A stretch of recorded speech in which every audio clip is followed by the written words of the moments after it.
What do you think about the story of Kurt Russell going back to the Phoenix Lights 1997? He told the story, forgive me, I think it was on Jimmy Kimmel. I forget which night show it was on, but he told the story about he apparently was the first one to call that in, flying his plane and seeing the Phoenix Lights in 1997.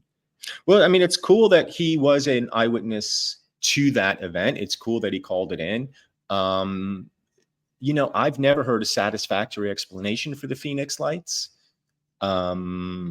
Obviously thousands of people witnessed it, including Kurt Russell. I've never heard anything that comes close to being a satisfying explanation for what that could have been, because the size of it is enormous. And it seems like the initial debunk was like, oh, it's flares. It wasn't flares. No. People saw this thing traveling horizontally across space, and it was massive. I have no idea. I mean, I feel like that's one of the great cases. I'm with you on that, because I feel like when it comes to mass sightings, that's got to be one of the top ones. I mean, you think about that. And like you said, the debunk of flares, there's just no way, because flares eventually descend. They eventually kind of fizzle out. That, like you said, that was moving across the sky.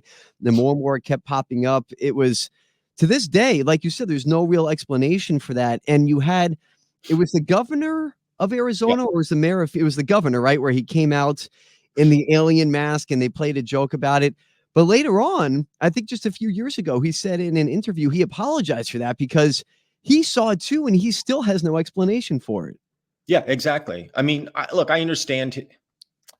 I don't understand actually his thinking at the time. I think it was faulty and bad. Fife Symington, I believe his name is. Yes. He later claimed, I was just trying to like make sure the public wasn't panicked or whatever. But really, I think what was going on is the more obvious answer, which is that he was worried about being ridiculed, and he was worried about the stigma for himself personally. So even though he personally saw it, he decided to make fun of it as a kind of cover your own ass political move, so that he wouldn't be, you know, the target of ridicule and scorn.